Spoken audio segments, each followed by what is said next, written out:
已經1年啦。唐納德·特朗普將成為美國第47任總統。特朗普嘅第2個任期即將到來，美國嘅黃金時代從而家開始。不管係金牌定係其他咩牌子，肯定都唔一樣嘅。特朗普立即赦免咗好多參與1月6日事件嘅人，墨西哥灣被單方面更名為美洲灣，而埃隆·馬斯克將領導都即政府效率部遣返非法移民嘅行動開始嘅。呢個係喺競選時嘅一個重要承諾。為咗紀念呢件事，白宮仲出咗條 ASMR 片。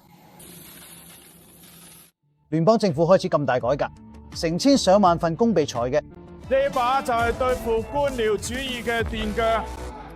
特朗普仲分享咗一條關於加沙嘅 AI 影片。我哋以前從來未見過咁嘅情況，用網絡文化、用 meme 嚟做官方政府溝通，真係史無前例。2月嘅時候，特朗普都有信息要同烏克蘭講，關於場戰爭，你唔應該開始呢場戰爭。其實烏克蘭嘅開始呢場戰爭，下個星期澤連斯基總統佢嘅訪問，你而家根本冇籌碼，你而家係賭緊幾百萬人嚟生命嘅賭。3月，超過200個疑似幫派成員被送去薩爾瓦多一間高度設防嘅監獄，有法官暫時阻止咗呢啲行動。特朗普就話應該彈劾咗。幾日之後咧，大西洋月刊出咗篇報道。佢嘅編輯俾國家安全顧問 Mike Waltz 加取入一個群組聊天，入邊國防部長 Pete Hegseth 分享咗一個軍事行動嘅詳情。之後咁耐，美國就攻擊咗也門嘅叛軍。Mike Waltz 用佢嘅表情符號嘅回應，咁多嘅發生都冇人俾人炒。雖然 Mike Waltz 好快就轉咗工。4月，總統話嗰日係解放日，佢睇住一張表列住新加咗關稅，即係對其他國家貨品徵稅。而家輪到我哋發達啦。金融時報話呢啲措施會徹底改變全球貿易格局。5月，佢接受咗卡塔爾送咗一架噴射機嚟做空軍1號，仲話只有傻仔先會拒絕。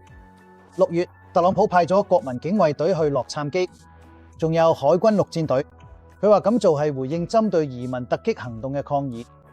自從南北戰爭以嚟，呢啲係少數幾次有現役部隊嘅美國本土出動。雖然有啲衝突，但係大部分抗議都係和平嘅。6月後期，特朗普喺中東賭咗一鋪。伊朗同以色列一直互相攻擊，特朗普下令攻擊伊朗嘅核設施，佢聲稱已經完全摧毀晒嘅設施。我哋無法證實係咪真係㗎。之後唔耐，特朗普確認喺伊朗同以色列之間有停火協議。7月，美國國際發展署 USAID 正式關閉，因為特朗普已經將佢解散咗。咁大規模嘅開支法案，包括延長減稅，都通過咗。8月，總統去咗阿拉斯加，同普京舉行峰會，佢哋一齊坐咗嘅野獸。之後同歐洲領袖通電話時候，有報道話特朗普表示佢支持烏克蘭放棄部分領土。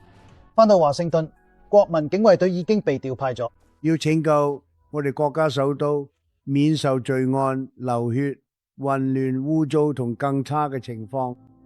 官方數據顯示，華盛頓特區嘅暴力罪案自2023年以嚟一直下降。9月，美國攻擊咗一艘嚟自委內瑞拉嘅船，特朗普話呢個係對毒販嘅警告。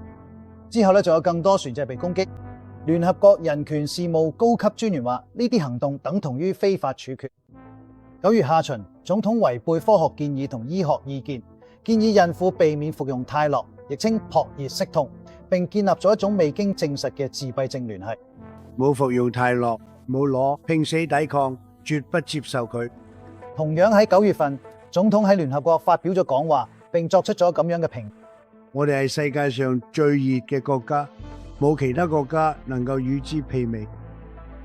同時，新數據顯示，美墨邊境非法越境人數跌至50幾年嚟最低水平。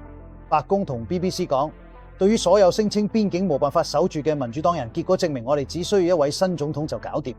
幾個禮拜前，特朗普發布咗一條據報本來係私人信息，鼓勵司法部長起訴某啲人。之後咁耐，其中一位前 FBI 局長詹士科米就被起訴。到10月，另一位紐約檢察官利蒂西亞詹姆斯都被起訴。佢舊年成功起訴過唐納特朗普。